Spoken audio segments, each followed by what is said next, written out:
बहुत बहुत स्वागत है आप सभी का आपके अपने YouTube channel Shukla study point में। मैं शिवम शुक्ला आप सभी दोस्तों का हार्दिक स्वागत करता हूं।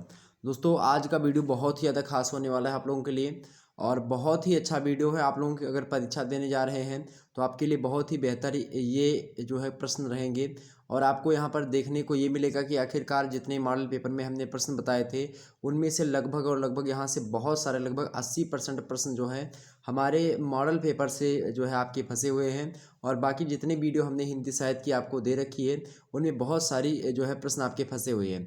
आपको बता दें कि हिंदी साहित्य का जो है बीए प्रथम सेमेस्टर के छात्र जो हिंदी साहित्य का कोर्स लेना चाहते हैं उनके लिए कोर्स जो है आपका अवेलेबल हो चुका है। शुक्ला स्टडी पॉइंट ऐप जो है एप्लीकेशन हमारा लॉन्च हुआ है प्ले स्टोर पर। तो आप लोग जो है प्लेलिस्ट क्या बात करें, जैसे कि कुछ लोगों के कमेंट्स थे कि सर जी आपने जो है पैसे लेकर के पढ़ाना प्रारंभ कर दिया। कुछ मतलब अलग अलग प्रकार के कमेंट आ रहे थे कि सर जी जो है आपने जो है ऐप बनवा लिया, क्या यूट्यूब पर आप नहीं पढ़ाएंगे, ऐसे तमाम सारे जो है कमेंट्स आ रहे थे। तो आपको बता दें कि भैया यूट्यूब पर आपकी क्लास डेली जैसे चलती थी वैसे आपकी यूट्यूब पर क्लास चलती रहेगी। आप लोग ये बिल्कुल भी टेंशन ना लें कि सर जी आप जो है यूट्यूब पर नहीं पढ़ाएंगे। यूट्यूब पर आपकी वैसी ही क्लास चलेगी, वैसे मतलब और ज़्यादा देने का प्रयास करूँगा यूट्यूब पर कंटेंट। लेकिन आपको बता दूं जैसे कि यहाँ पर आप देखते हैं कि आपकी सीरियल से क्लास नहीं हो पाती है कि हाँ डेली बाई डेली आपकी क्लास हो पाए। ये एक प्रकार से यूट्यूब पे थोड़ा सा क्या होता है कि नोटिफिकेशन वगैरह सेंड करने में दिक्कत होती है। तो अब ऐप में क्या होगा कि आप हम और आप पर्सनली जुड़ेंगे आपस में और ऐप के माध्यम से आप पूरा का पूरा कोर्स अर्थात जैसे कि शुरू से पूरा का पूरा चैप्टर वाइज वीडियो आप पाएंगे। वहीं पर मॉडल पेपर्स हो गए, प्रीवियस क्वेश्चन पेपर हो गए, कुछ स्टडी मटेरियल आपके जैसे कि जो है नोट्स जो होंगे पीडीएफ वो आपको मिलेंगे उसमें कोर्सेज में। तो इस प्रकार से हमने कुछ व्यवस्था करी है। तो ये उसमें ज़्यादा आपको जो है क्वालिटीज़ भी प्रोवाइड करवाई दी जा रही है, इसलिए उसे उसके थोड़े से चार्जेस हमने रखे हैं। तो ये बात आपको यहाँ पर पता होनी चाहिए। तो यहाँ पर यही जो है बात बहुत सारे लोग कमेंट कर रहे थे तो उसके लिए हमने आपको बता दिया कि भैया इसका मतलब ये नहीं कि हम ऐप बनवा लिए हैं, ऐप बन गया है आपका शुक्ला स्टडी पॉइंट का तो आप मतलब मैं यूट्यूब पर नहीं पढ़ाऊँगा। ये ऐप के माध्यम से आप पीडीएफ वगैरह अच्छे तरीके से पा सकते हैं। आपके लिए फ्री स्टडी मटेरियल भी जो है प्ले स्टोर मतलब कि उस पर हमने अवेलेबल करवा दिया। कुछ लोग कह रहे थे कि सर जी पैसे लेकर के पढ़ाएंगे तो ऐसा नहीं कि पैसे लेकर के ही, लेकिन पैसा जो व्यक्ति देगा उसको और ज़्यादा जैसे कि पूरा का पूरा कोर्स मिल जाएगा शुरू से लेकर के अंत तक। लेकिन जो व्यक्ति मान लेते पैसे नहीं खर्च करना चाहते हैं तो आप लोग ऐप पर जाएंगे और ऐप पर आपको कुछ जो है पीडीएफ नोट्स वगैरह मिल जाएंगे, आप लोग देख लीजिएगा। मैं समय समय पर आपके लिए जो है वहाँ पर पीडीएफ वगैरह सेंड करता रहूँगा।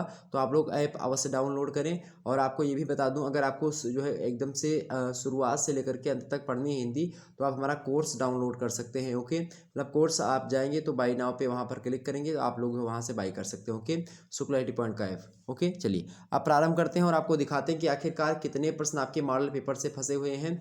और अगर आप लोगों ने सारी वीडियो देखी होती तो कोई दिक्कत की बात जो है नहीं थी। देखिए प्रश्न कैसे कैसे पूछे गए थे उसको मैं आपको सॉल्व करवा रहा हूँ। ये पेपर है आपको बता दूँ चौधरी चरण सॉरी जो है सी एस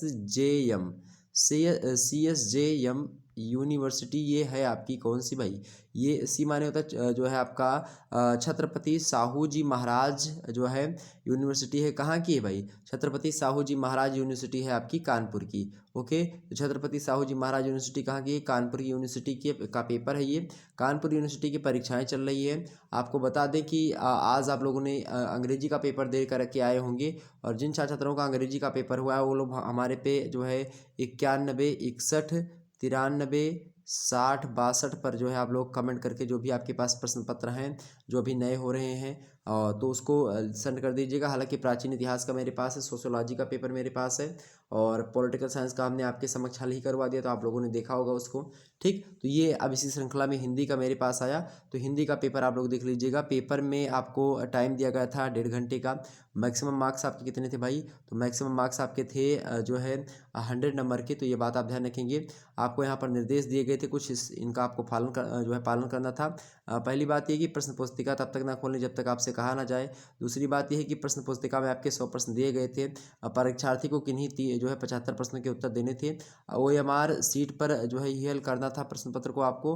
और आपको बता दूं अगर आप लोगों ने जो है 100 नंबर का मतलब पेपर 75 का ही पूछा गया था, अगर आप लोगों ने 100 के 100 प्रश्नों के उत्तर दे दिए तो आपको बता दें आपके नंबर कटेंगे नहीं।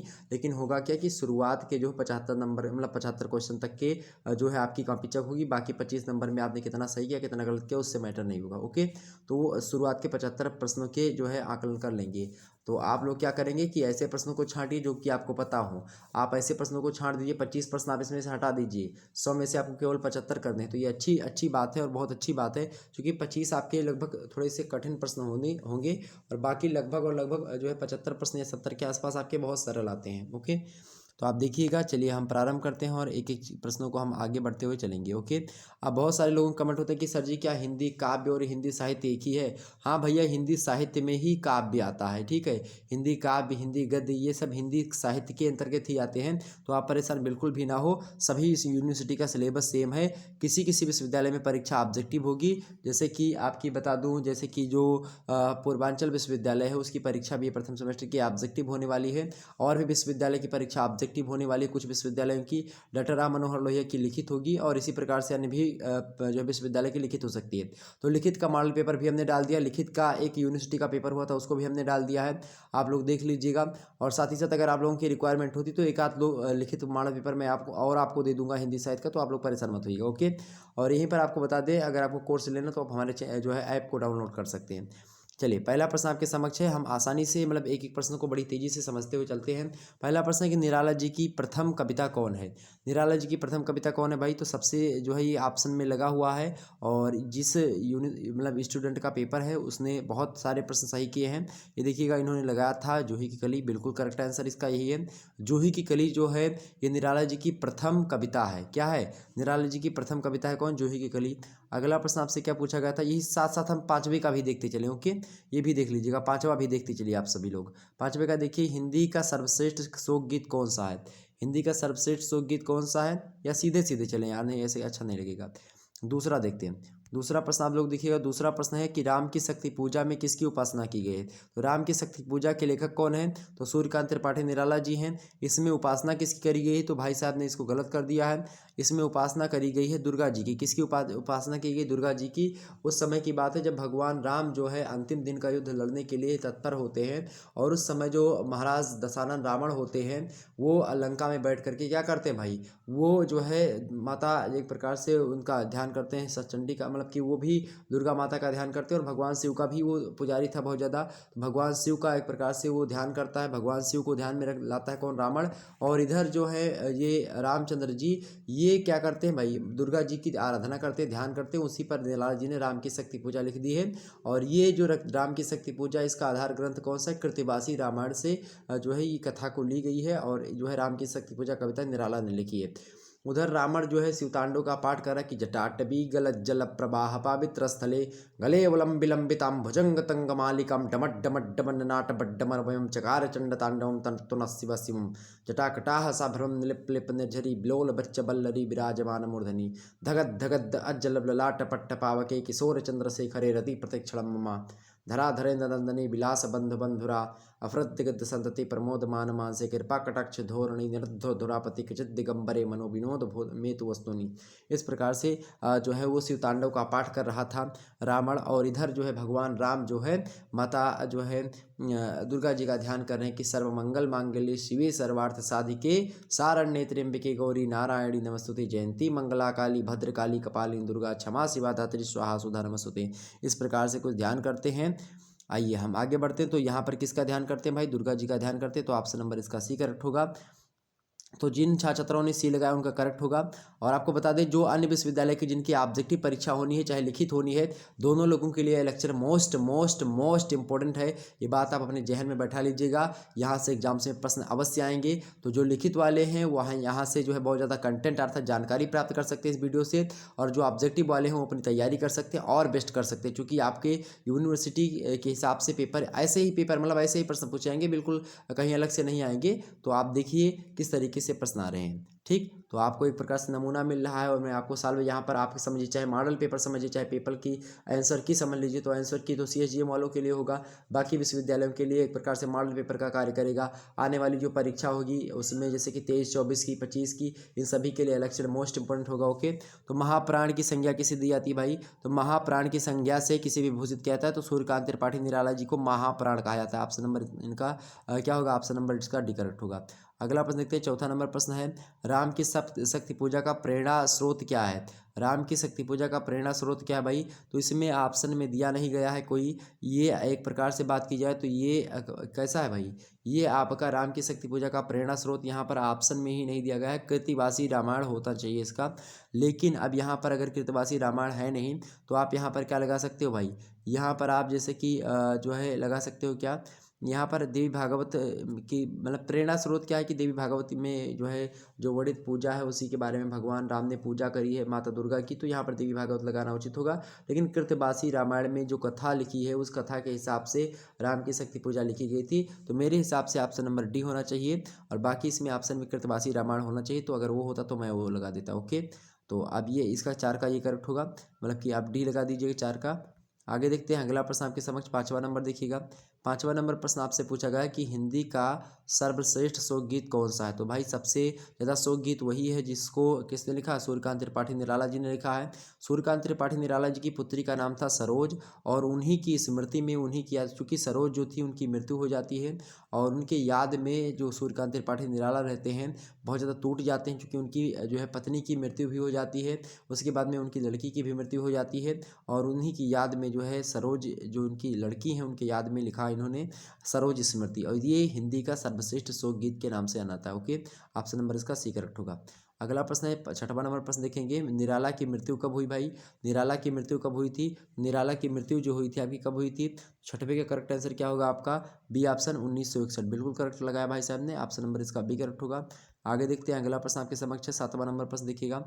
7वां नंबर प्रश्न आपके समक्ष है, विद्रोही कवि के रूप में कौन विख्यात है? 7वां नंबर प्रश्न कौन सा है? विद्रोही कवि के रूप में कौन विख्यात है भाई? तो सूर्यकांत त्रिपाठी निराला जी ही विद्रोही कवि के रूप में विख्यात है। आप देखिए सूर्यकांत त्रिपाठी निराला से कितने प्रश्न आपके एग्जाम्स में आए हैं। ओके, देखिए कैसे कैसे प्रश्न बन रहे हैं। अगला प्रश्न 8वां नंबर प्रश्न देखेंगे। 8वां नंबर प्रश्न है कि सुमित्रा नंदन पंत किस युग के कवि हैं? क्या भाई? सुमित्रा नंदन पंत किस युग के कवि हैं, प्रश्न पूछा गया है। तो जाहिर सी बात है जो है प्रसाद पंत निराला, प्रसाद पंत निराला और महादेवी वर्मा, ये छायावाद के 4 स्तंभ है। प्रसाद पंत निराला ये छायावाद की बृहत्तरई के अंतर्गत आते हैं। तो आपको बता दें यहाँ पर छायावाद आपको ऑप्शन डी में लिख रहा है, यही करेक्ट होगा, ऑप्शन नंबर इसका डी। ओके, अब ये बता दूं आपको कि जो टिक लगा हुआ है पेपर में इस पर मत जाइएगा, टिक जो है एक प्रकार से गलत भी हो सकता है, तो आप लोग इसको लेकर के परेशान मत होइएगा। ऑप्शन नंबर इसका डी करेक्ट होगा, छायावाद। आगे बढ़ते हैं, अगला प्रश्न आपके समक्ष है 9वां नंबर प्रश्न देखेंगे। 9वां नंबर आपके समक्ष प्रश्न है, केशव द्वारा रचित काव्य ग्रंथ कौन सा है? तो भाई केशव द्वारा ऑप्शन ए दिया है जहांगीर जस चंद्रिका। तो जहांगीर जस चंद्रिका के रचनाकार कौन है भाई? मधुकर कवि हैं। और यशोधरा काव्य जो है एक प्रकार से इसको लिखा है यशोधरा को जो है मैथिली शरण गुप्ता जी का है। ये चुभते चौपदे जो रचना है किसकी है? चुभते चौपदे रचना है ये अयोध्या सिंह उपाध्याय हरिओत जी की है।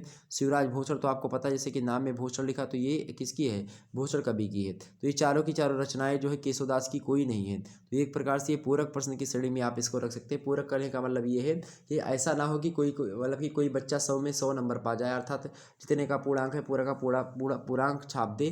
तो इसके लिए जो है 2-3-4 प्रश्न जो होते हैं यूनिवर्सिटी वाले जानबूझ करके गलत दे देते हैं, ताकि जो है उससे क्या हो जाए कि आपके प्रश्न को गलत कर सके, अर्थात आपको 100 में 100 नंबर ना मिल सके। ओके, तो ये बात ध्यान रखेंगे। तो ये क्वेश्चन ही क्या है भाई? ये क्वेश्चन आपका पूर्ण रूप से गलत है। ओके, ये बात ध्यान रखेंगे। तो यहाँ पर इसमें कोई ऑप्शन होगा ही नहीं। हमने आपको बता दें जहांगीर जस चंद्रिका के रचनाकार कौन है भाई?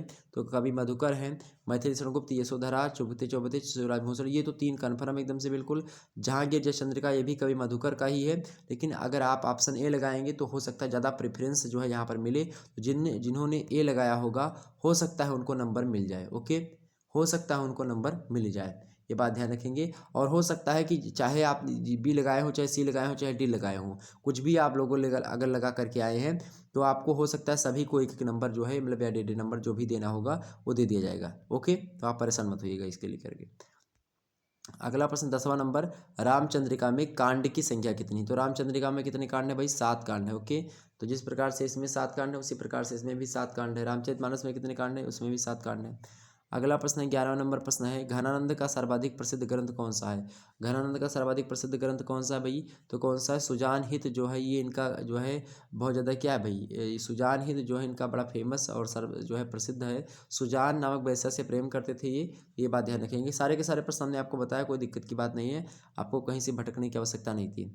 अगला प्रश्न 12वां नंबर प्रश्न क्या है भाई, आनंद सुजान घनानंद कौन थी, मतलब सुजान घनानंद की कौन थी। सुजान घनानंद की कौन थी भाई, प्रेयसी थी। ओके, सुजान कौन थी, तो सुजान एक वैश्या थी जो कि राज नर्तकी थी, राजा के दरबार में जो है नृत्य किया करती थी। और इसी समय क्या हुआ कि जो है मोहम्मद जो है घनानंद जी जो थे उनसे प्रेम करते थे जो है सुजान से।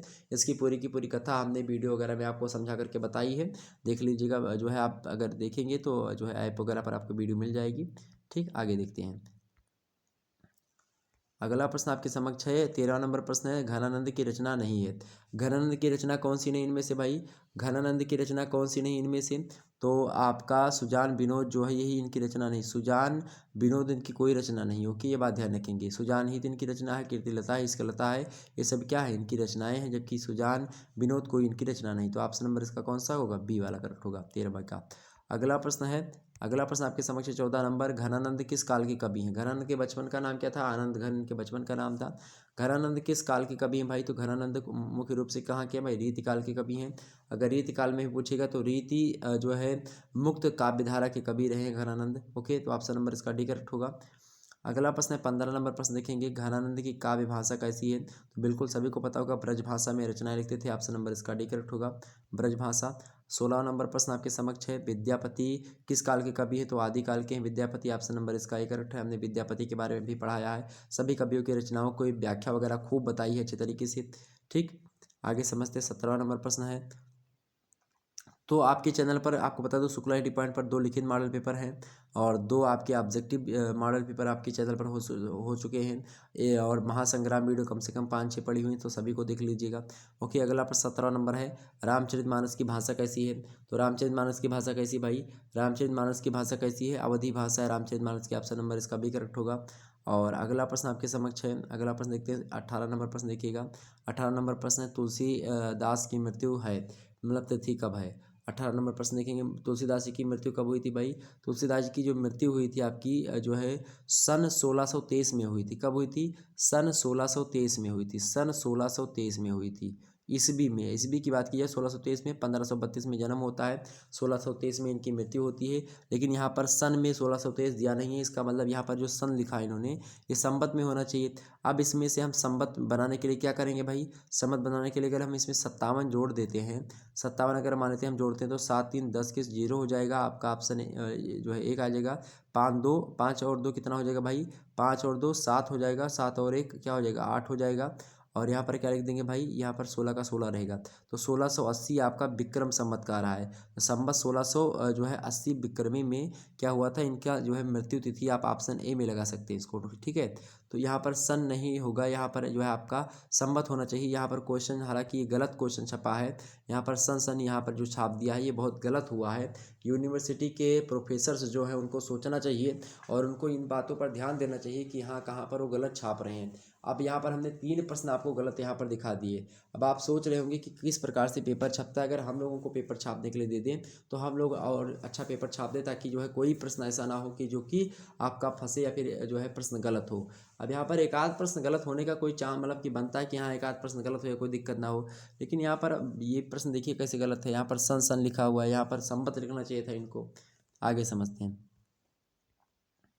अगला प्रश्न है 19 नंबर प्रश्न देखिएगा। 19 नंबर प्रश्न, नदी के द्वीप किस कवि की रचना है। नदी के द्वीप किस कवि की रचना, 19 नंबर प्रश्न देखेंगे। नदी के द्वीप किस जो है कवि की रचना भाई, नदी के द्वीप तो ये अज्ञे जी की रचना है। सच्चिदानंद हीरानंद वात्स्ययज्ञ इनका पूरा नाम है, ये बात भी ध्यान रखेंगे। ओके, निराला का क्या नाम है, सूर्यकांत त्रिपाठी निराला पूरा नाम है इनका। पंत जी का क्या नाम है, सुमित्रानंदन पंत। और दिनकर जी का क्या नाम है, रामधारी सिंह दिनकर। ओके, 20वां नंबर प्रश्न देखेंगे, प्रयोगवाद के प्रवर्तक कवि कौन है? तो प्रयोगवाद के प्रवर्तक का परिवर्तन का श्रेय किसे जाता है भाई? तो अज्ञे जी को जाता है। इन्होंने 1943 ईस्वी में प्रथम तार सप्तक का प्रकाशन किया और इसी में 7 कवियों की एक प्रकार से रचनाएं संकलित हुआ करती थी, प्रकाशित होती थी। तो ये प्रयोगवाद जो है जो शुरू हुआ है वो कहाँ से शुरू हुआ भाई? ये 1943 में जब प्रकाशन हुआ। किसका किसका प्रकाशन होता है भाई? तो प्रकाशन होता है तार सप्तकों का, वहीं से प्रारंभ हो जाता है प्रयोगवाद। ओके,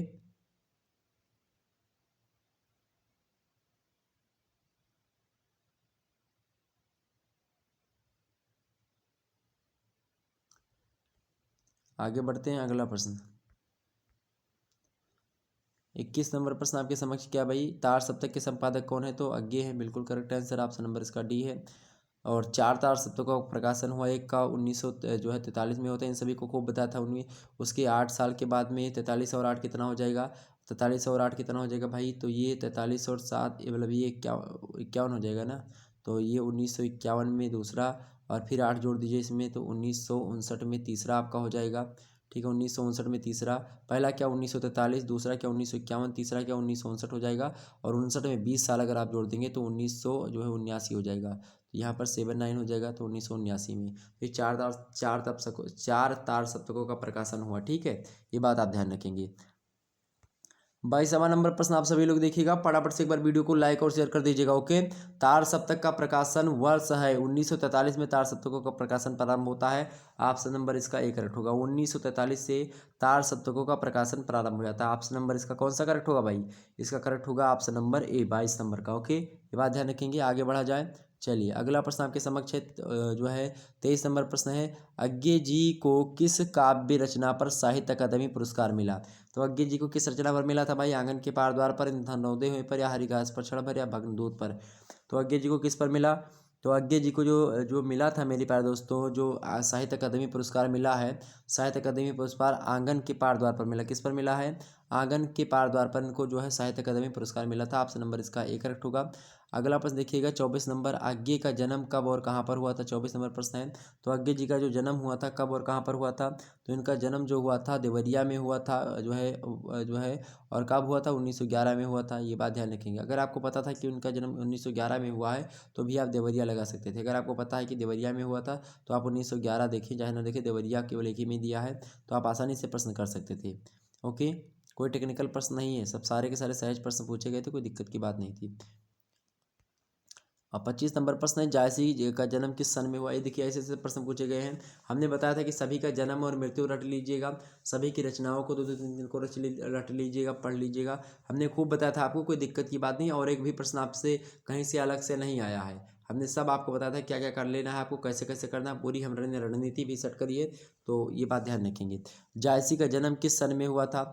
जायसी का जन्म किस सन में हुआ था भाई? किस सन में हुआ था जायसी का जन्म? तो इनका जन्म जो हुआ था 1400, बात की जाए 98 के आसपास माना जाता है, अर्थात 1400। आप किसी किसी बुक में आप देखेंगे तो यहाँ पर 1498 भी करेक्ट हो जाएगा। लेकिन यहाँ पर जो है आपको बता दें कि किसी किसी विश्वविद्यालय में आप देखेंगे 1400 जो है 77 के आसपास मानी जाती है कि 1471, 1471 से मतलब 1471 में जन्म हुआ इनका ईस्वी में, और 1540 में इनकी मृत्यु हो जाती है, इस प्रकार से कुछ विद्वान मानते हैं। तो लेकिन यहाँ पर आपको दिया नहीं है कुछ और, जो है 77 के आसपास, तो 1498 दिया है, तो आप बी ऑप्शन लगाएंगे। ओके, आगे बढ़ते हैं। 26 नंबर प्रश्न आपके समक्ष है। 26 नंबर प्रश्न आपके समक्ष है कि पद्मावत का कथानक कौन है? पद्मावत का कथानक कौन है भाई? तो सॉरी, कथानायक कौन है? कथानायक अर्थात जो है इसका हीरो कौन है? पद्मावत जो महाकाव्य है इसका नायक कौन है? तो नायक जो माने ही तो है होता है हीरो, और जो है खलनायक माने होता है जो है आपका गुंडा अर्थात विलेन। तो यहाँ पर अलाउद्दीन गुंडा है। ओके, ये बात ध्यान रखेंगे। और रत्न सेन, जो राजा रत्न सेन है वो कौन है भाई? राजा रत्न सेन जो है वो कौन है? वो कथा के नायक हैं। और जो पद्मावती हैं वो कौन है? वो कथा की क्या है? नायिका है। रत्न सेन की पहली पत्नी का क्या नाम था भाई? नागमती। दूसरी पत्नी कौन सी इनकी आई है?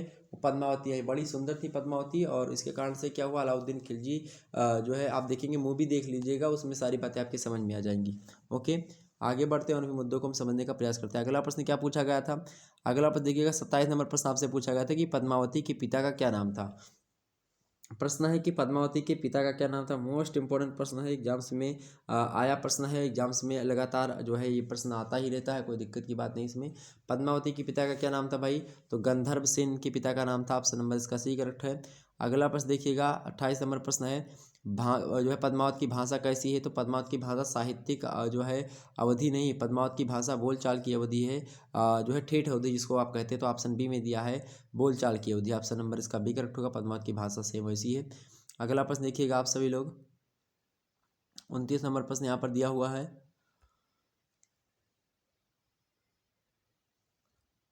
ओके, 29 नंबर प्रश्न आपके समक्ष दिया हुआ है कि पद्मावती जो थी वो किस द्वीप की राजकुमारी थी, तो सिंघल द्वीप की राजकुमारी थी पद्मावती, ऑप्शन नंबर इसका बी करेक्ट होगा।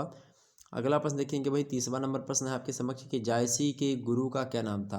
प्रश्न क्या है 30वां नंबर, जायसी के गुरु का क्या नाम था भाई, जायसी के गुरु का क्या नाम था, फटाफट से बताने का प्रयास करेंगे, फटाफट से बताने का प्रयास करेंगे, जायसी के गुरु का क्या नाम था। 30 नंबर प्रश्न का उत्तर क्या होगा, जायसी के गुरु का क्या नाम था भाई, तो जायसी के गुरु का नाम था मोहिउद्दीन, क्या नाम था, मोहिउद्दीन, ऑप्शन नंबर इसका बी करेक्ट है। 30 का करेक्ट होगा क्या, बी ऑप्शन। अगला प्रश्न देखते हैं, 31 नंबर प्रश्न आपके समक्ष आ चुका है। 31 नंबर प्रश्न आपके समक्ष है, रत्नसेन की दूसरी रानी का क्या नाम था। अभी अभी हमने आपको बताया था, रत्नसेन की जो पहली पत्नी उनका क्या नाम था, जो है नागमती, ये देखिए नागमती का वियोग वर्णन भी इन्होंने लिखा। और दूसरी रानी जो थी उनका नाम है कि पद्मावती, ऑप्शन नंबर इसका ए करेक्ट है। 32 नंबर प्रश्न आप देखेंगे, 32 नंबर प्रश्न क्या है, 32 नंबर प्रश्न आपसे कह रहा है कि रीतिकाल के प्रथम आचार्य हैं। रीतिकाल के प्रथम आचार्य कौन है भाई, तो रीतिकाल के प्रथम आचार्य निस्संदेह आपके कौन है, केशवदास हैं, ऑप्शन नंबर इसका डी करेक्ट है। अगला प्रश्न देखते हैं, तो 32 का क्या होगा भाई, डी होगा। अगला प्रश्न देखते हैं, 33 नंबर प्रश्न देखेंगे। 33 नंबर प्रश्न है कि सुमित्रा नंदन पंत का जन्म जो हुआ था जो है कहाँ पर हुआ था, तो सुमित्रा नंदन पंत का जन्म कहाँ पर हुआ था भाई, सुमित्रा नंदन पंत का जन्म कहाँ पर हुआ था, तो इनका जन्म हुआ था अल्मोड़ा जिले में हुआ था, ऑप्शन नंबर इसका कौन सा होगा, डी नंबर करेक्ट होगा। अगला प्रश्न है महादेवी जी के बारे में प्रश्न है। 34 नंबर प्रश्न है कि महादेवी वर्मा का जन्म किस देश में हुआ था। महादेवी वर्मा जी का जन्म किस देश में हुआ, मतलब कि किस सन में हुआ था।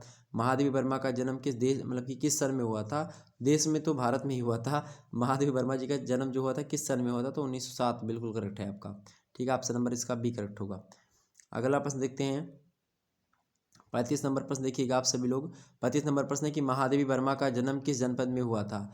महादेवी वर्मा का जन्म किस जनपद में हुआ था, 35 नंबर प्रश्न का करेक्ट आंसर क्या होगा, तो भाई महादेवी वर्मा जी का जन्म हुआ था फर्रुखाबाद जिले में, ऑप्शन नंबर इसका बी करेक्ट है। अगला प्रश्न देखते हैं, 36 नंबर प्रश्न देखिएगा सभी लोग। 36 नंबर प्रश्न है, भ्रमर गीत परंपरा का मूल उद्गम स्थान क्या है, तो श्रीमद् भागवत पुराण है, ऑप्शन नंबर इसका डी करेक्ट है। और इसके 10वें स्कंद की बात की जाए तो खास करके वहाँ से। ओके, अगला प्रश्न आपके समझ 37 नंबर, भ्रमर गीत सूर सागर के किस स्कंद का अंश है। भ्रमर गीत सूर सागर के किस जो है स्कंद का अंग है। सभी लोग फटाफट से बताने का प्रयास करें जितने भी लोग देख रहे हैं, और एक बार वीडियो को लाइक और शेयर कर दीजिएगा फटाफट से। ओके, कमेंट सेक्शन में बातचीत ना करो, बिल्कुल वहीं ब्लॉक हो जाओगे भाई मेरे प्यारे दोस्तों, प्लीज़ कमेंट सेक्शन में बातचीत मत करें। ओके, 37 नंबर प्रश्न आपका समक्ष क्या है, भ्रमर गीत सूर सागर के किस स्कंद का अंश है, तो भाई किस स्कंद का है, उत्तरार्ध 10वां स्कंद, ऑप्शन नंबर इसका सी करेक्ट है। अगला प्रश्न देखिएगा, अगला प्रश्न 38 नंबर प्रश्न है, एग्जाम से आ सकता है। हालांकि सारे के सारे प्रश्न आपके इंपॉर्टेंट है, वीडियो को 3 से 4 बार देख लीजिएगा। वीडियो को अगर 3 से 4 बार देख लेंगे तो आपको कोई डाउट्स नहीं रहेगा और सारे के सारे प्रश्न आपके दिमाग में हो जाएंगे। 38 नंबर प्रश्न है, तुलसीदास की जन्म तिथि है। तुलसीदास की जन्म तिथि है, 38 नंबर प्रश्न देखेंगे, तुलसीदास की जन्म तिथि कौन क्या है भाई, तुलसीदास जी का जन्म कब हुआ था, तो ऑप्शन है श्रावण शुक्ला पंचमी, श्रावण शुक्ला सप्तमी, श्रावण शुक्ला नवमी और श्रावण शुक्ला अष्टमी। अब यहाँ पर ये भी प्रश्न आपका लगभग और लगभग कैसा भाई, गलत ही प्रश्न है, क्योंकि यहाँ पर होना क्या चाहिए था, श्रावण शुक्ला सप्तमी तुलसी जो है तजो शरीर, तुलसीदास की जन्म तिथि नहीं, यहाँ पर मरण तिथि अगर पूछता तो सही होता है। यहाँ पर ऑप्शन इसके गलत है प्रश्न के अकॉर्डिंग। ओके, क्योंकि श्रावण शुक्ला सप्तमी की बात की जाए तो इनकी मृत्यु हुई थी और जन्म जो हुआ था एकादशी के दिन हुआ था, भाद्रपद महीना था, शुक्ल पक्ष था, उस दिन इनका जन्म हुआ था।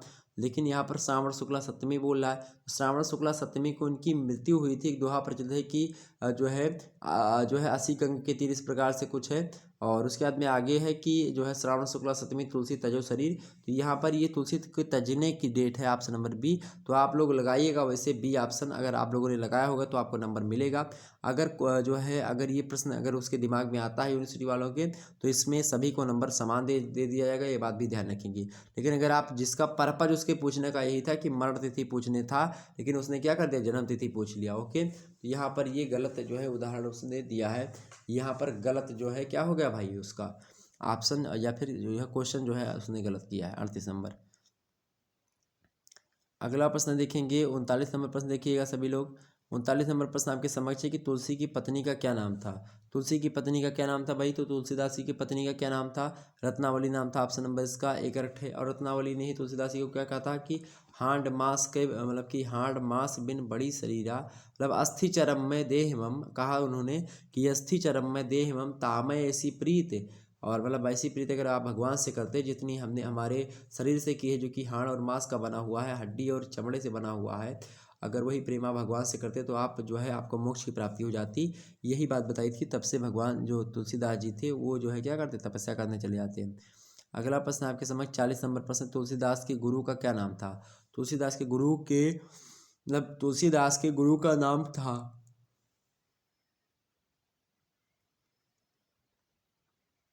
सॉरी, तुलसीदास के गुरु का क्या नाम था भाई, तो सभी को पता होगा, नरिहर दास। स्वामी नरिहर दास को जो है एक प्रकार से जब तुलसी अनाथ थे, इनका नाम राम बोला था, और उस समय जो है ये अनाथ थे, इनके अभुक तो मतलब कि जो है अभुक्त मूल नक्षत्र में इनका जन्म हुआ था, और इसी नक्षत्र के कारण से जो है इनको घर से निकाल दिया गया था। और इसी मतलब कि इसके बाद में इनको नरिहर दास का वरदहस्त प्राप्त होता है और आगे बढ़ते ही है। आगे बढ़ते हैं 41 नंबर प्रश्न है, सूर सागर का सर्वाधिक प्रासंगिक जो है प्रसंग कौन सा है। सूर सागर का सर्वाधिक जो है मार्मिक प्रसंग कौन सा है, तो कृष्ण की बाल लीला निस्संदेह आपका यही करेक्ट आंसर हो जाएगा। ऑप्शन नंबर इसका भी करेक्ट है। सूर सागर का जो सर्वाधिक मार्मिक संग्रह है वो सूर सागर की मतलब कृष्ण की बाल लीला है। लेकिन आपका अगर ए और बी दोनों ऑप्शन देता तो भ्रमर गीत भी आप लगा देते, क्योंकि भ्रमर गीत भी बड़ा ही मार्मिक प्रसंग है इसका। ओके, ये बात भी ध्यान रखेंगे। 42 नंबर प्रश्न देखिएगा आप सभी लोग, सूरदास किस काल के कवि हैं। सूरदास किस काल के कवि हैं भाई, ऑप्शन नंबर जो है 42 का पूछा गया प्रश्न आपके। सूरदास जो है निस्संदेह भक्ति काल के आपके कवि हैं, भक्ति काल के कृष्ण भक्ति शाखा के कवि हैं। ऑप्शन नंबर इसका ही करेक्ट है। अगला प्रश्न देखते हैं 43 नंबर प्रश्न है, सूरदास ने वात्सल्य का कोना कोना झाँक लिया है, या उक्ति किसकी है।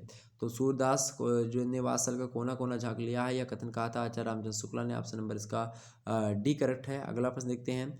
अगला प्रश्न है 44 नंबर प्रश्न देखिएगा सभी लोग। 44 नंबर प्रश्न है कि सूरदास को पुष्टिमार का जहाज किसने कहा। सूरदास को पुष्टिमार का जहाज किसने कहा भाई, सूरदास को पुष्टिमार का जहाज कहा था विट्ठलनाथ ने। विट्ठलनाथ कौन है, गोस्वामी वल्लभाचार्य के शिष्य हैं गोस्वामी विट्ठलनाथ। और विट्ठलनाथ के 4 शिष्य और वल्लभाचार्य के 4 शिष्यों ने मिलकर के क्या बना था, अष्टछाप के कवियों का संग्रह किया गया था। ओके, जिनमें सूरदास जो थे वो जो क्या थे, शीर्ष पर थे, अर्थात ये प्रमुख थे।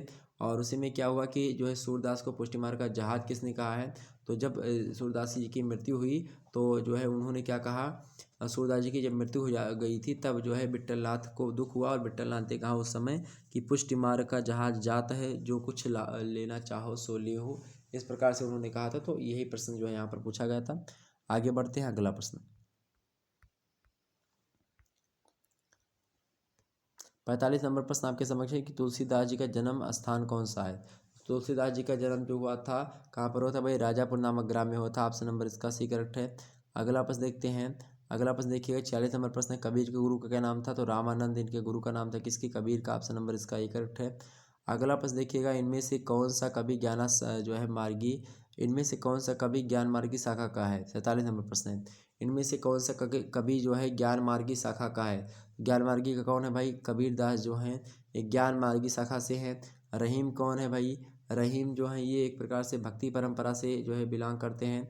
और जो है बात की जाए तुलसीदास जी की, तुलसीदास जी जो है ये राम भक्ति शाखा से हैं। और जैसे किससे भाई, प्रेमा सरई से। ओके, ये बात ध्यान रखेंगे, या प्रेम मार्गी। 48 नंबर प्रश्न है, ये कबीर का लालन पालन किस जुलाहे ने किया था। तो नीरू और नीमा नाम के जुलाहों ने जो है इनका लालन पोषण किया था। नीरू जो था वो जुलाहा था, और नीमा नीमा जो थी वो नीरू की पत्नी थी। ओके, आगे देखते हैं, कमाल और कमालिन के पुत्र हैं तुलसीदास मतलब कि कबीर के। अगला प्रश्न है 49 नंबर प्रश्न देखेंगे। 49 नंबर प्रश्न है कि नागार्जुन को साहित्य अकादमी पुरस्कार कब मिला था। 49 नंबर प्रश्न है, नागार्जुन को साहित्य अकादमी पुरस्कार जो है कब मिला था भाई। तो इनको जो मिला था 1965, 1969 और 1988, ये 3 नेट वगैरह पे आप देखेंगे तो दिखाता है, लेकिन यहाँ पर आपको ऑप्शन में जो 68 दिया है ये करेक्ट आंसर होगा, चूंकि 69 में इनको मिला था। ओके, ऑप्शन नंबर इसका कौन सा होगा, ए लगा दीजिएगा, ज़्यादा करेक्ट आपका रहेगा। 50 नंबर प्रश्न आपके समक्ष है, संसद से सड़क तक काव्य संकलन किसका है। तो ये सुदामा प्रसाद पांडे धूमिल का, ऑप्शन नंबर इसका ए करेक्ट है। अगला प्रश्न है 51 नंबर प्रश्न देखिएगा, मोचीराम कविता के रचयिता कौन है। तो मोचीराम कविता के रचयिता भी आपके कौन, सुदामा प्रसाद पांडे धूमिल ही हैं। अगला प्रश्न देखते हैं, रोटी और संसद, इसकी ये रचना भी किसकी है। रोटी और संसद ये किसकी भाई, धूमिल की है। हमने महासंग्राम में लास्ट वीडियो में धूमिल इन सभी के बारे में जो 5वां छायावदोत्तर कवि और महासंग्राम में लिखी वीडियो में, वो वीडियो देख लीजिएगा। उसमें सारे के सारे प्रश्न, सारे के सारे कवियों के जीवन परिचय और उनकी समस्त रचनाओं को बताया गया है, ताकि हमने इसलिए बताया था ताकि आपके एग्जाम से प्रश्न आपके फंस सके। ओके, आगे देखते हैं। अगला प्रश्न 53 नंबर प्रश्न देखिएगा। 53 नंबर प्रश्न है, धूमिल का वास्तविक नाम क्या था। धूमिल का वास्तविक नाम क्या है भाई। धूमिल का वास्तविक नाम क्या है, सुदामा प्रसाद पांडे। क्या नाम है, सुदामा प्रसाद पांडे, ऑप्शन नंबर इसका सी करेक्ट है। सुदामा प्रसाद पांडे धूमिल को कहा जाता है। आगे देखते हैं। अगला प्रश्न है, गीत फरोश के रचनाकार कौन है। गीत फरोश किसकी कृति है, भवानी प्रसाद मिश्र। निस्संदेह ऑप्शन नंबर इसका ही करेक्ट होगा। अगला प्रश्न आपके समक्ष आ चुका है, लहराता हुआ। प्रश्न क्या भैया, प्रश्न आपके समक्ष है कि भवानी प्रसाद मिश्रा जो थे वो किस काल के कवि हैं। भवानी प्रसाद मिश्र किस मतलब कि भवानी प्रसाद मिश्र किस धारा के कवि हैं। भवानी प्रसाद मिश्र जो हैं 55 का करेक्ट आंसर क्या होगा, भवानी प्रसाद जो हैं वो प्रयोगवाद के कवि जो है माने जा सकते हैं। ऑप्शन नंबर इसका भी करेक्ट है। अगला प्रश्न देखते हैं। 56 नंबर प्रश्न आपके समक्ष है, मैं तूफानों में चलने का आदी हूँ। किसकी मतलब कविता किसकी है, मैं तूफानों में चलने का आदी हूँ। 56 करेक्ट आंसर क्या होगा, गोपाल दास नीरज। ऑप्शन नंबर इसका डी करेक्ट होगा। अगला प्रश्न है आपके समक्ष 57 नंबर, मैं नहीं देखता मैं मतलब कि मैं नहीं दिखता तिमिर का छोर कविता किसकी है। मैं नहीं दिखता तिमिर का छोर कविता किसकी है। ये कविता किसकी है भाई, तो ये कविता आपकी किसकी है, ये गोपाल दास नीरज की। किसकी है, गोपाल दास नीरज जी की है कविता। ओके, समझ में आ गई बात है। ऑप्शन नंबर इसका बी करेक्ट होगा।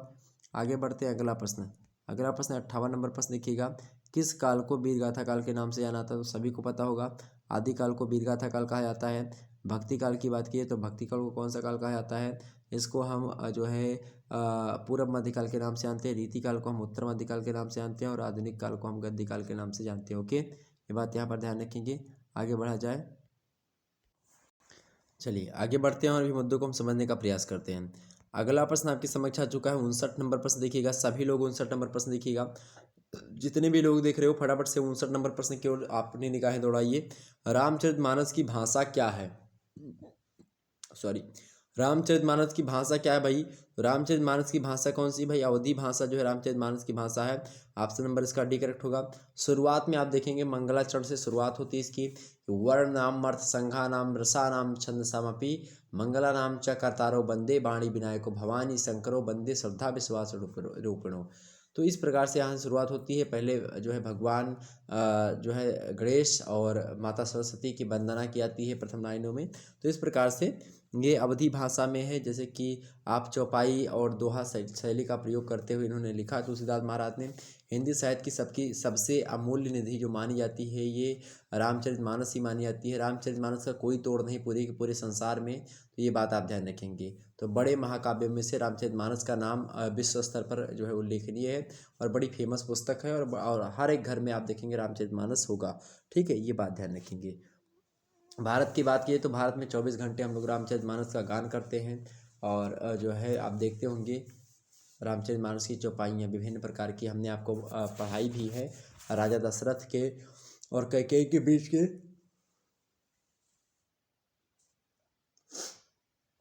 सॉरी, तो राजा दशरथ और कैकेयी के बीच के जो एक प्रकार से जो वार्तालाप होते हैं राम वनगमन को लेकर के, उसी समय का प्रसंग जो है आपके पाठ्यक्रम में संकलित किया गया था, वो हमने आपको विस्तार से पढ़ा दिया था। ओके, आगे बढ़ते हैं। अगला प्रश्न 60 नंबर प्रश्न आपके समक्ष है, गोरखनाथ के गुरु का क्या नाम था भाई। तो सभी को पता होगा, क्या नागार्जुन थे, बिल्कुल नहीं थे, ये गलत हो जाएगा आपका। सत्यनाथ भी नहीं थे, भीमनाथ भी नहीं थे, कौन थे भाई, मत्स्येंद्रनाथ। ऑप्शन नंबर इसका बी करेक्ट होगा। अगला प्रश्न देखिएगा, अगला प्रश्न आपके समक्ष है 61 नंबर प्रश्न देखेंगे। 61 नंबर प्रश्न है, गोरखनाथ की काव्य भाषा है। गोरखनाथ की काव्य भाषा क्या है भाई? तो गोरखनाथ की काव्य भाषा क्या है? अवधि बिल्कुल भी नहीं है। सदुक्कड़ी कबीर की दास की भाषा है। ओके, अवधि तुलसीदास की भाषा हो सकती है। ब्रज भाषा किसकी भाई? ब्रज भाषा की कबीर हो सकते हैं, घरानंद हो सकते हैं, भूषण हो सकते हैं, बिहारी हो सकते हैं, ये सब हैं। जबकि अपभ्रंश में रचनाएं लिखने वाले कौन है? गोरखनाथ। ऑप्शन नंबर इसका बी होगा। Okay, option number B correct होगा। तो गोरखनाथ की भाषा कैसी भाई? गोरखनाथ की भाषा आपकी अपभ्रंश। ऑप्शन नंबर इसका बी करेक्ट होगा। अगला प्रश्न देखिएगा, 62 नंबर प्रश्न आपके समक्ष है। 62 नंबर प्रश्न देखिएगा, बहुत कठिन, और एक प्रकार से कथन है कि बहुत कठिन है डगर पनघट की, का अर्थ क्या है? बहुत कठिन है डगर पनघट की, इसका अर्थ क्या है? तो इसका अर्थ अगर देखा जाए, वैसे अर्थ देखा जाए, सिंपल अर्थ तो पानी भरने जाने का मार्ग होता है, लेकिन इसका भावार्थ पूछा जा रहा है यहाँ पर।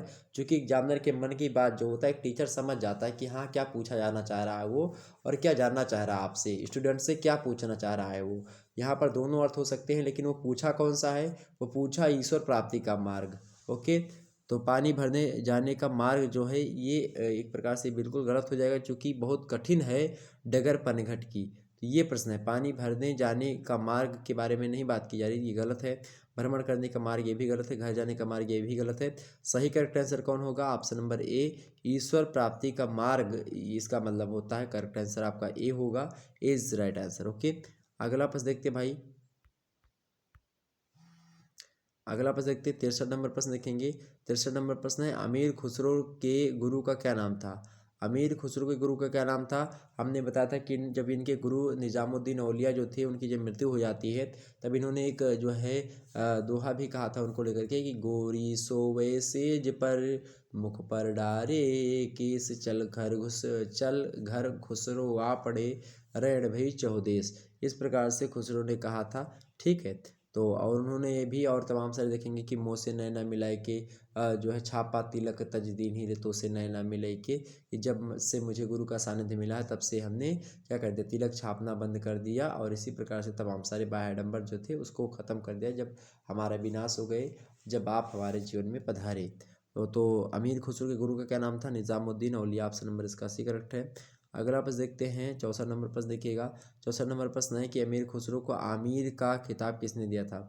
तो अमीर खुसरो को आमिर का खिताब जो दिया था, तो किसने दिया था भाई? वो दिया था किसने? तो जलालुद्दीन जो है खिलजी ने दिया था। किसने? जलालुद्दीन खिलजी ने दिया था। ऑप्शन नंबर इसका कौन सा होगा? बी नंबर करेक्ट होगा। अगला प्रश्न आ चुका है आपके स्क्रीन पर, 65 नंबर। सभी लोग बताने का प्रयास करेंगे। प्रश्न क्या है कि मैथिल कोकिल किसे कहा जाता है भाई? मैथिल कोकिल किसे कहा जाता है? मोस्ट इंपॉर्टेंट प्रश्न है। तो विद्यापति जी को मैथिल कोकिल की उपाधि दी जाती है। किसको? विद्यापति को मैथिल कोकिल कहा जाता है, विद्यापति को। ऑप्शन नंबर इसका डी करेक्ट होगा। अमीर खुसरो को तूतीय हिंद कहा जाता है। क्या तूतीय हिंद की उपाधि, अर्थात हिंदुस्तान का तोता कहा जाता है किसको? अमीर खुसरो को। अगला प्रश्न आपके समक्ष है, जो है आपका 66 नंबर प्रश्न देखेंगे। सूरदास का सर्वाधिक प्रसिद्ध ग्रंथ कौन सा है? सूरदास का सबसे अधिक जो प्रसिद्ध ग्रंथ है वो कौन सा भाई? सूर सागर है। ऑप्शन नंबर इसका बी करेक्ट होगा। अगला प्रश्न देखिएगा, अगला प्रश्न आपके समक्ष आ चुका है। अगला प्रश्न आपके समक्ष आ चुका है, फटाफट से इसको हल करने का प्रयास करेंगे। अगला प्रश्न है कि यज्ञ की मृत्यु कब हुई थी? बड़ा इंपॉर्टेंट प्रश्न है, एग्जाम से में आ सकता है, लगातार परीक्षा में प्रश्न ऐसे आते रहते हैं। तो 67 नंबर 67 नंबर प्रश्न आपके समक्ष आ चुका है। 67 का करेक्ट आंसर क्या होगा भाई? Option number A, 1987। 1987 में क्या हुआ था भाई? 1987 में ही अज्ञे जी की मृत्यु हुई थी। ऑप्शन नंबर इसका ए करेक्ट होगा। अगला प्रश्न है 68 नंबर प्रश्न देखेंगे। 68 नंबर प्रश्न आपके समक्ष है। 68 नंबर प्रश्न आपके समक्ष कौन सा भाई? 68 नंबर प्रश्न है कि अंधेरे में एक कविता है, इसके रचनाकार कौन है? तो अंधेरे में कविता के रचनाकार कौन है भाई? तो 68 का करेक्ट आंसर क्या होगा? ऑप्शन नंबर ए, मुक्ति बोध के द्वारा लिखी गई रचना। ऑप्शन नंबर इसका ही करेक्ट होगा। अगला प्रश्न है 69 नंबर प्रश्न देखिएगा सभी लोग। 69 नंबर प्रश्न है कि कौन सा कवि फैंटेसी के लिए प्रसिद्ध है? कौन सा कवि फैंटेसी के लिए प्रसिद्ध है भाई? तो मुक्ति बोध जो है और फैंटेसी के लिए खास करके जाने थे, विशेष करके इनकी रचना में फैंटेसी के कारण से इनकी रचनाएं फेमस हुई हैं। ये बात आप ध्यान रखेंगे। तो कौन सा कवि फैंटेसी के लिए प्रसिद्ध है? तो वो है कौन? गजानन माधव मुक्ति बोध। ऑप्शन नंबर इसका बी करेक्ट होगा। किसका?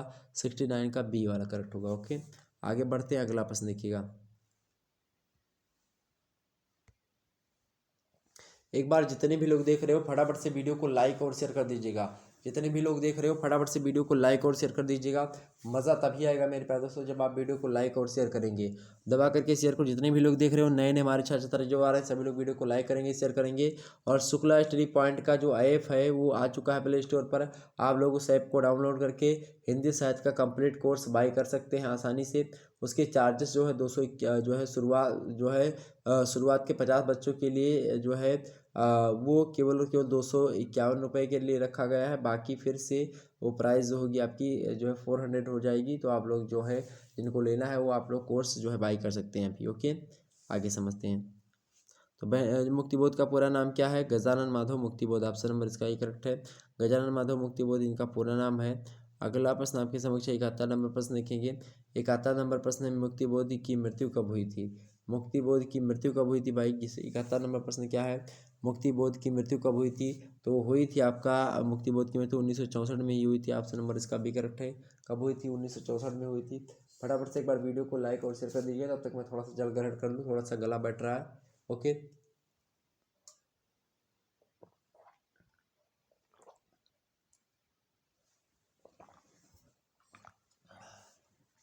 चलिए भाई सभी लोग शेयर कर दीजिए सेशन को। बड़ा ही मज़ा आ रहा होगा। और कैसा लग रहा है आप लोगों को लाइव सेशन देख करके? और आसानी से जो है परीक्षा आपकी हुई नहीं कि आपके पेपर सॉल्व होकर के आपको मिल पा रहे हैं।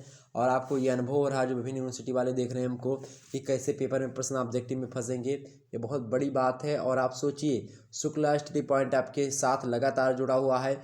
मैं दिन रात परिश्रम करके हार्ड मेहनत करता हूँ आप लोगों के लिए। रात भर जगता हूँ, दिन भर आप लोगों के लिए कंटेंट तैयार करता हूँ, रात में वीडियो बना करके आपके लिए सेट करता हूँ। आप सोचिए कितनी ज़्यादा मेहनत करनी पड़ती है। आप देखिए इस समय टाइम क्या हो रहे हैं। आप देखिए किस प्रकार से जो है लगातार मैं आप लोगों के साथ मेहनत कर रहा हूँ लगातार। और इसी प्रकार से आप लोग भी थोड़ा सा मेहनत करें। और अब जो है अब आप लोगों की मेहनत की बारी। हमने जो मेहनत करनी थी हमको हमने कर दिया। और हमने ये भी दिखा दिया कि हाँ कितने प्रश्न आपके आ रहे हैं परीक्षा में। तो अब भाई अब इतना ज़्यादा मैं आप लोगों के लिए खुल करके खुले मंच पर बोल बोल करके आपको पढ़ा रहा हूँ कि ऐसे ऐसे प्रश्न आएंगे और यही प्रश्न ही आएंगे। ये मैं चैलेंज भी करके आपके समक्ष मॉडल पेपर दिया था। और देखिए किस प्रकार से प्रश्न आपके आ रहे हैं, चाहे ऑब्जेक्टिव परीक्षा हो, चाहे लिखित हो, चाहे जैसी परीक्षा आपकी हो। ओके, चलिए आगे देखते हैं भाई। अगला प्रश्न आपके समक्ष है 72 नंबर प्रश्न देखिएगा। 72 नंबर प्रश्न आपके समक्ष है नागार्जुन का वास्तविक नाम है। नागार्जुन का वास्तविक नाम क्या था भाई? तो बैजनाथ मिश्रा था। ऑप्शन नंबर इसका बी करेक्ट है। आगे देखते हैं नागार्जुन के और भी कई नाम है, बाबा वगैरह भी कहा जाता है इनको। अगला प्रश्न है नागार्जुन किस धारा के कवि हैं? नागार्जुन किस धारा के कवि हैं भाई? तो 73 नंबर का करेक्ट आंसर क्या होगा? 73 नंबर का करेक्ट आंसर क्या होगा भाई? तो इसका करेक्ट आंसर क्या होगा? ऑप्शन बी प्रगतिवादी कवि हैं। कौन? प्रगतिवादी कवि की श्रेणी में आते हैं नागार्जुन। क्योंकि प्रकृति जो है प्रगतिवाद से इनकी शुरुआत मानी जाती है। किसकी? जो है इनकी क्या नाम है इनका? नागार्जुन जी। अगला प्रश्न है आपका, वैसे प्रयोगात्मक में भी आप देख सकते हैं लेकिन प्रगतिवाद ज़्यादा सही रहेगा। अगला प्रश्न आपके समक्ष है 75 नंबर। भस्मांकुर किसकी रचना है भाई? तो भस्मांकुर किसकी रचना है? भस्मांकुर 74 का करेक्ट आंसर क्या होगा? भस्मांकुर जो रचना है वो भी किसकी? नागार्जुन की ही। ऑप्शन नंबर इसका भी बी करेक्ट होगा। अगला प्रश्न है 75 नंबर प्रश्न देखेंगे। 75 नंबर प्रश्न आपके समक्ष है कि प्रगतिवाद का सलाहकार पुरुष किसे कहा जाता है? तो प्रगतिवाद का सलाहकार पुरुष किसे कहा जाता है भाई? तो प्रगतिवाद का सलाहकार पुरुष किसे कहा जाता है? तो 75 का करेक्ट आंसर आपका होगा ए, नागार्जुन को ही प्रगतिवाद का सलाहकार पुरुष कहा जाता है। ऑप्शन नंबर इसका ए करेक्ट होगा। अगला प्रश्न देखिएगा। अगला प्रश्न आपके समक्ष है 76 नंबर। और नागार्जुन का जन्म जो है हुआ था, कब हुआ था? नागार्जुन का जन्म जो हुआ था 1911 ईस्वी में हुआ था। ऑप्शन नंबर इसका ए करेक्ट है। अगला प्रश्न देखिएगा सभी लोग फटाफट से। ओके, चलिए फटाफट से वीडियो को शेयर करिएगा जितने भी लोग देख रहे हैं। अगला प्रश्न है 77 नंबर प्रश्न है पृथ्वीराज रासो का रचयिता किसे माना जाता है? पृथ्वीराज रासो का रचयिता किसे माना जाता है? तो चंद्रबरदाई ने पृथ्वीराज रासो ग्रंथ के रचनाकार मतलब कि उन्होंने की थी। ऑप्शन नंबर इसका कौन सा करेक्ट होगा? ए करेक्ट होगा। आगे बढ़ते हैं अगला प्रश्न। अगला प्रश्न 78 नंबर प्रश्न है रामानंद किस भक्ति धारा के प्रमुख कवि थे? तो रामानंद जो थे वो सगुण भक्ति धारा के प्रमुख कवि थे। ऑप्शन नंबर इसका बी करेक्ट होगा। अगला प्रश्न देखिएगा जो है 79 नंबर प्रश्न आपके समक्ष है अपभ्रंश का वाल्मीकि किसे कहा जाता है? अपभ्रंश का वाल्मीकि किसे कहा जाता है? तो जो है 79 का करेक्ट आंसर क्या होगा? 79 अर्थात जो है 79 का करेक्ट आंसर क्या होगा? तो बिल्कुल स्वयंभू को ही अपभ्रंश का वाल्मीकि कहा जाता है। अपभ्रंश का वाल्मीकि स्वयंभू को ही कहा जाता है। ऑप्शन नंबर इसका बी करेक्ट होगा। आगे बढ़ते हैं और मुद्दों को हम समझने का प्रयास करते हैं। बड़े ही आसानी से हम आपको बताने का प्रयास कर रहे हैं इस समय, यहाँ पर देखिएगा, लेकिन इसके पीछे बहुत ज़्यादा जो है कठिन परिश्रम लगी, ये बात भी आप ध्यान रखिएगा। 80 नंबर प्रश्न आपके समक्ष है और मैं प्राचीन इतिहास का जल्दी आपके समक्ष जो है मॉडल पेपर को सॉल्व करके आपको दे दूंगा, ये बात ध्यान रखेंगे। ओके, चलिए अगला प्रश्न है कि रीतिकाल का वह कौन सा कवि है जो अपनी मात्र एक कृति से हिंदी साहित्य में क्या हो गया, सदा के लिए अमर हो गया। वो व्यक्ति हैं बिहारी लाल की एकमात्र रचना है बिहारी सतसई। ओके, 713 दोहे उसमें है और मात्र उस उतने ही लिख करके हिंदी साहित्य में क्या हो गए भाई, अमर हो गए। ओके, आगे देखते हैं। अगला प्रश्न आपके समक्ष है 81 नंबर प्रश्न देखेंगे। 81 नंबर प्रश्न है कि द्विवेदी युग का नामकरण किसके नाम पर हुआ है। द्विवेदी युग का नामकरण किसके नाम पर हुआ है, महावीर प्रसाद द्विवेदी के नाम पर हुआ है। सन 1903 ईस्वी के आसपास की बात की जाए तो इन्होंने पदभार संभाला था सरस्वती पात्रिका के संपादन का। किसने, महावीर प्रसाद द्विवेदी जी ने। तो इसीलिए इस युग का नाम महावीर, मतलब कि एक प्रकार से महादेवी जी के नाम पर ही महावीर प्रसाद द्विवेदी जी के नाम पर ही महावीर प्रसाद द्विवेदी जो है के नाम पर ही इस एक युग की शुरुआत की जाती है। उस युग कौन सा है, वो द्विवेदी युग के नाम से जाना जाता है। आगे देखते हैं 82 नंबर प्रश्न आपके समक्ष है। एक प्रांतीय प्रश्न क्या है, 82 नंबर प्रश्न देखेंगे सभी लोग फटाफट से। और आप लोग कमेंट सेक्शन में बातचीत ना करो, कमेंट सेक्शन में आप लोग उत्तर, जैसे कि जो भी प्रश्न आपके समक्ष आ रहे हैं उनके उत्तर आप लोग जो भी आ रहा है आप लोग प्रैक्टिस करते रहो साथ साथ, और उत्तर जो है आप लोग कमेंट सेक्शन में लिखते रहो। ओके, कि इसका उत्तर ये होगा, उसका उत्तर ये होगा। ठीक, प्रश्न है आपका 82 नंबर प्रश्न है, एक भारतीय आत्मा किसे कहा जाता है। मोस्ट और मोस्ट इंपॉर्टेंट प्रश्न है, एक भारतीय आत्मा किसे कहा जाता है। 82 नंबर प्रश्न देखेंगे। एक भारतीय आत्मा जो कहा जाता है किसे कहा जाता है भाई, माखनलाल चतुर्वेदी को एक भारतीय आत्मा कहा जाता है। किसको, माखनलाल चतुर्वेदी। 82 का करेक्ट आंसर क्या होगा, option number B, Makhanlal Chaturvedi को एक भारतीय आत्मा के नाम से जाना जाता है। अगला प्रश्न 83 नंबर प्रश्न देखेंगे। 83 नंबर प्रश्न है, ज्ञान पीठ पुरस्कार के क्षेत्र में श्रेष्ठ कार्य करने के लिए, मतलब कि ज्ञान पीठ पुरस्कार जो होता है किस क्षेत्र में श्रेष्ठ कार्य करने के लिए दिया जाता है। तो कि ज्ञानपीठ पुरस्कार साहित्य के क्षेत्र में अगर आपने अच्छा किया है तो आपको जो है दिया जाएगा। ये सम्मान जो होता है ज्ञानपीठ पुरस्कार, ये एक प्रकार से बात की जाए तो ये नेशनल लेवल की बात की जाए तो ये ज्ञानपीठ पुरस्कार जो होता है राष्ट्रीय स्तर का सबसे बड़ा जो होता है किसी भी जो है उसका अवार्ड होता है। ये बात आप ध्यान रखेंगे। ओके, आगे बढ़ा जाए, आगे बढ़ते हैं और इन मुद्दों को समझते हैं। अगला प्रश्न 84 नंबर प्रश्न है, बिहारी किस राजा के दरबारी कवि थे। तो बिहारी भाई किस राजा के थे, तो राजा जयसिंह के दरबारी कवि थे। ऑप्शन नंबर इसका सी करेक्ट है। और राजा, इन्हीं राजा से इन्होंने कहा था, क्या कहा था कि जो है अली कली ही सौ बंधे आगे कौन हवाल, इन्होंने ही कहा था इसके बारे में। ठीक है, आगे देखते हैं अगला प्रश्न। 85 नंबर प्रश्न आपके समक्ष है, विद्यापति पदावली की रचना किस भाषा में हुई है। विद्यापति पदावली की जो रचना हुई है मैथिली में हुई है, मैथिल कोकिल कहा जाता है। तो ये बात ध्यान रखिएगा, ऑप्शन नंबर इसका एक करेक्ट है, मैथिली में। अगला प्रश्न देखिएगा। अगला प्रश्न है, बिहारी किस जो है प्रश्न क्या है 86 नंबर, बिहारी किस प्रकार के कवि हैं। तो बिहारी रीतिबद्ध नहीं है। रीतिबद्ध में आपके जैसे कि केशवदास हो गए, आपके और भी हैं, केशवदास के अलावा आपके सेनापति हो गए, भूषण हो गए, ये सब है। ओके, जबकि रीतिबद्ध की मतलब रीति सिद्ध की बात की है तो इसमें आपके रीति सिद्ध में बिहारी लाल का नाम आप ले सकते हैं। और रीति मुक्त की बात की है तो इसमें आप आलम बोधा और घनानंद ये सब हैं। ओके, आगे देखते हैं। 87 नंबर प्रश्न देखिएगा। 87 नंबर प्रश्न है, मेरी भव बाधा हरो राधा नागरी सोए जातन की झाई परे श्याम हरित दूती होए। ये किसकी पंक्तियाँ हैं, तो ये किसकी पंक्तियाँ भाई, ये सूरदास जी के ने अपने जो है मुखारबिंदों से लिखा है, मतलब मुखारबिंदों से कहा है और अपनी लेखनी को थोड़ा सा दी है कलम, ताकि अपनी लेखनी को थोड़ा सा जो है बल प्रदान करते हुए लिखा। अगला प्रश्न आपके समक्ष 88 नंबर प्रश्न देखेंगे। बिहारी सतसई में कुल कितने दोहे हैं भाई, तो बिहारी सतसई में 713 दोहे आप लगाइएगा, ऑप्शन नंबर इसका भी करेक्ट है। 713 दोहे है किसमें, बिहारी सतसई में। अगला प्रश्न देखिएगा सभी लोग फटाफट से। अगला प्रश्न आपके समक्ष आ चुका है 89 नंबर प्रश्न देखेंगे। 89 नंबर प्रश्न आपके समक्ष क्या है, लिखा हुआ है कि छायावाद के प्रवर्तक का जो है कौन है। छायावाद के प्रवर्तक कौन है भाई, छायावाद के प्रवर्तक कौन है। 89 नंबर प्रश्न करेक्ट आंसर क्या होगा 89, जो है इसका करेक्ट आंसर होगा आपका जयशंकर प्रसाद। छायावाद के प्रवर्तक कौन है, जयशंकर प्रसाद जी हैं। ऑप्शन नंबर इसका कौन सा करेक्ट होगा, डी वाला करेक्ट होगा।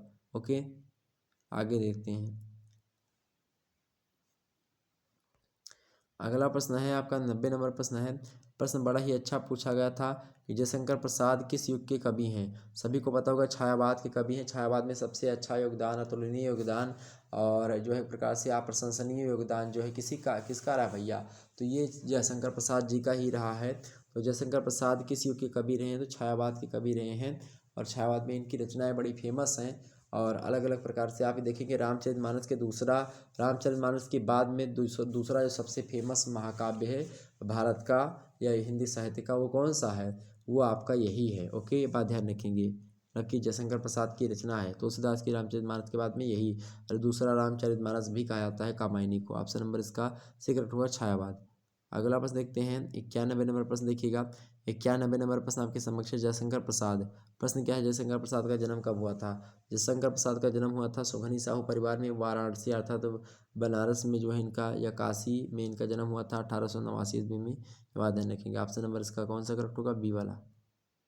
ओके,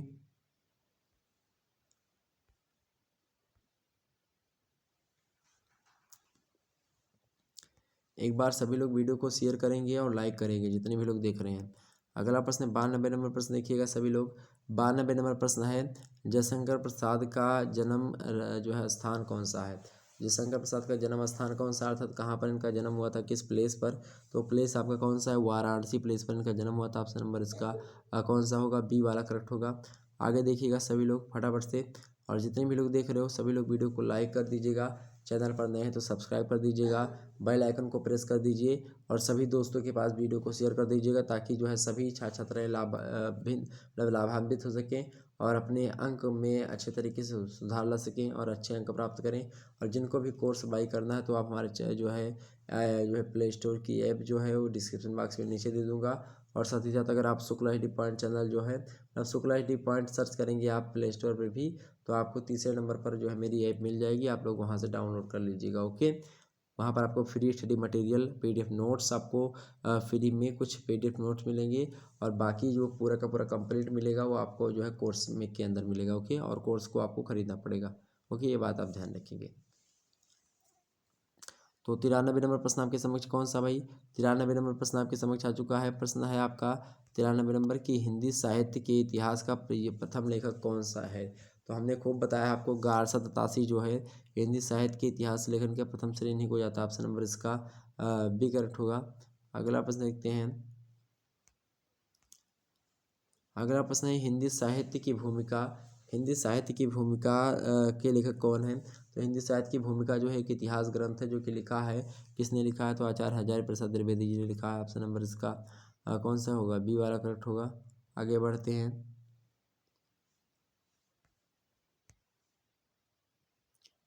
अगला प्रश्न है आपका आधुनिक काल की मीरा किसे कहा जाता है। 95 नंबर प्रश्न आपके लिए बड़ा ही अच्छा प्रश्न है, एग्जाम के पॉइंट ऑफ व्यू से बहुत ही अच्छा है, एग्जाम से में आ सकते हैं प्रश्न से। तो आधुनिक काल की मीरा किसे कहा जा सकता है, तो ये जो है महादेव वर्मा को ही आधुनिक युग की मीरा की संज्ञा दी गई थी। ओके, महादेव वर्मा को, सॉरी हाँ महादेव वर्मा। अगला प्रश्न है, तो करेक्ट आंसर इसका क्या होगा, एक बार फिर से देखिएगा। प्रश्न क्या पूछा गया आपसे, प्रश्न क्या पूछा गया है। प्रश्न क्या है, 95 नंबर प्रश्न देखेंगे, आधुनिक काल की मीरा किसे कहा जाता है। तो आधुनिक काल की मीरा महादेव वर्मा को कहा जाता है। ऑप्शन नंबर इसका सी करेक्ट है। अगला प्रश्न आपके समक्ष आ चुका है 96 नंबर प्रश्न है। 96 नंबर प्रश्न आप देखिएगा। प्रश्न है कि रीति सिद्ध काव्यधारा के प्रमुख कवि कौन है। रीति सिद्ध काव्यधारा के प्रमुख कवि कौन है, तो उसमें बिहारी लाल का नाम अग्रणी है। ये क्या है, रीति सिद्ध काव्यधारा के कवि हैं।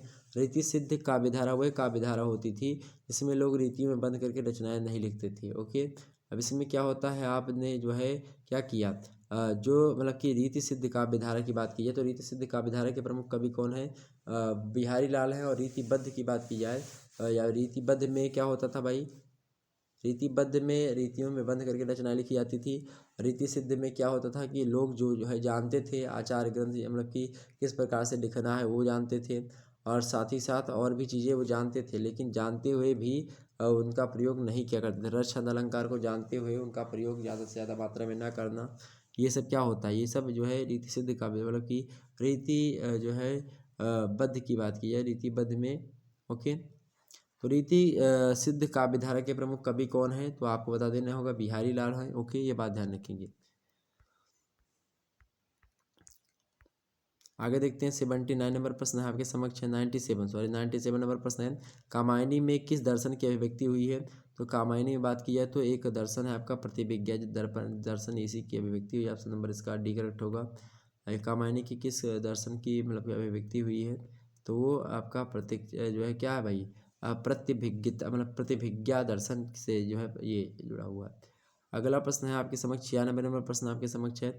प्रश्न क्या है आप ये देखते हैं भाई, बड़े आसानी से पढ़ेंगे हम। प्रश्न है सच्चिदानंद हीरानंद व सेन अज्ञेय को ज्ञानपीठ पुरस्कार उनकी किस रचना पर मिला था? इनको ज्ञानपीठ पुरस्कार सच्चिदानंद हीरानंद व सेन अज्ञेय को किस रचना पर मिला था भाई? 78 का करेक्ट आंसर, सॉरी 98 का करेक्ट आंसर क्या होगा? तो ऑप्शन नंबर इसका ए होगा। कितनी नाव में कितनी बार पर जो है अज्ञेय जी को ज्ञानपीठ पुरस्कार से सम्मान दिया गया था? ऑप्शन नंबर इसका ए करेक्ट है। आगे देखते हैं अगला प्रश्न देखिएगा।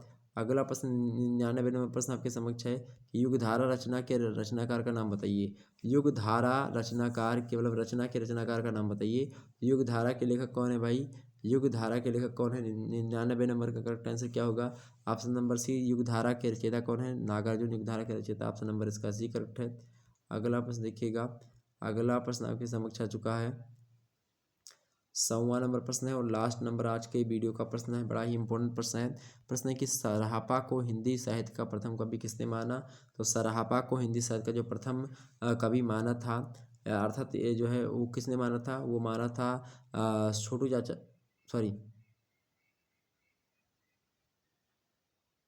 सॉरी मुझसे थोड़ी सी जो है अलग जो है बातें निकल गई, उसके लिए बहुत बहुत सारी। थोड़ा सा जल ग्रहण कर लें, उसके बाद में आपको बताते हैं।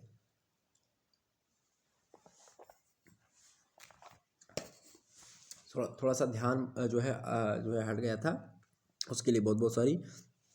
तो आपके हमने जो है 99 प्रश्न जो है सही करवा दिए, मतलब एकदम से करेक्ट आपके 99 प्रश्न आप मिला चुके हैं। 100वां नंबर प्रश्न आपके समझ क्या होगा? सराहपा को हिंदी साहित्य का जो प्रथम कवि या फिर हिंदी का प्रथम कवि कहने वाले विद्वान है कौन है? राहुल सांकृत्यायन। पंडित राहुल सांकृत्यायन ने ही सराहपा को हिंदी का प्रथम कवि माना। ये बात ध्यान रखेंगे। तो इतनी बात क्लियर हो गई आपकी। सराहपा को हिंदी का प्रथम कवि किसने माना है? राहुल सांकृत्यायन ने माना है। तो ये सारे के सारे प्रश्न मोस्ट इंपॉर्टेंट थे जो कि हमने आपको बता दिए। तो ये आपकी जो भी यूनिवर्सिटी की परीक्षा लगी हुई है, ऑब्जेक्टिव वालों चाहे लिखित वालों, सभी लोगों के लिए अलग से इंपॉर्टेंट है। एक बार वीडियो को 2 से 3 बार फिर से देख लीजिएगा। लिखित वाला मॉडल पेपर ऑब्जेक्टिव वाले देख लीजिएगा, ऑब्जेक्टिव वाले लिखित वाले देख लीजिएगा, ताकि क्या हो सभी के सभी आप जानकारी ग्रहण कर लें। और जानकारी जब आपके पास रहेगी तभी आप एग्जाम में लिख पाएंगे, ये बात आप ध्यान रखेंगे। ओके, तो ये आपका पेपर सॉल्व हुआ। तो ये आपने जो है यहाँ पर सारी चीज़ें क्लियर हो गई, कोई दिक्कत की बात नहीं होनी चाहिए ना इसमें। चलिए, और आपको बता दूं कि जो है ancient history early medieval India till जो है 1206 से लेकर के मतलब कि एडी मतलब कि 12 शुरुआत से लेकर के 1206 ईस्वी तक की बात कर रहा हूँ यहाँ पर एनो डोमिनी। तो यहाँ तक को जो 1206 ईस्वी तक का जो समय काल है, इसके बारे में हमको यहाँ पर पढ़ना है। और ये हिस्ट्री का पेपर जो होगा, ये पेपर का नाम है, और जल्द ही आपके समक्ष बता दूँ कि हिस्ट्री का आपके समक्ष जो है ये पेपर को, हिस्ट्री के पेपर को आपको जल्द ही मैं सॉल्व करवा दूंगा। तो आप लोग परेशान बिल्कुल भी मत होइएगा। ओके, जल्द ही आपके समक्ष आपको सॉल्व करवा जाएगा ये पेपर। तो आप लोग जो है इसके लिए तैयार हो जाइएगा, जल्द ही आपके समक्ष ये आएगा। ओके, शायद आपकी कल ही क्लास हो जाए या आज ही हो जाए, आप लोग इसको देखिएगा। ओके, ये बात ध्यान रखेंगे। तो फिर मिलेंगे नेक्स्ट वीडियो में जो है हिस्ट्री की क्लास के साथ। और भी जो आपकी जो पेपर होते हैं वो आप अगर आपके पास हैं तो आप जो है हमारे पास सेंड कर दीजिएगा। सोशियोलॉजी का मेरे पास है, और उसके बाद में इसका है, प्राचीन इतिहास का है, और आपको बता दूं और भी जिसका होगा आप लोग सेंड कर दीजिएगा। पॉलिटिकल साइंस का हमने आपके यूट्यूब पर अवेलेबल करवा दिया है, और आज हिंदी का आपके समक्ष पेपर हमने दे ही दिया। ओके, चलिए फिर मिलते हैं नेक्स्ट वीडियो में। तब तक के लिए जय हिंद, जय भारत। आप सभी का बहुत बहुत धन्यवाद हमारे से जुड़ने के लिए। इसी प्रकार से अपना प्यार दुलार लगातार बनाए रखिएगा। बहुत बहुत धन्यवाद आप सभी का, बहुत बहुत धन्यवाद।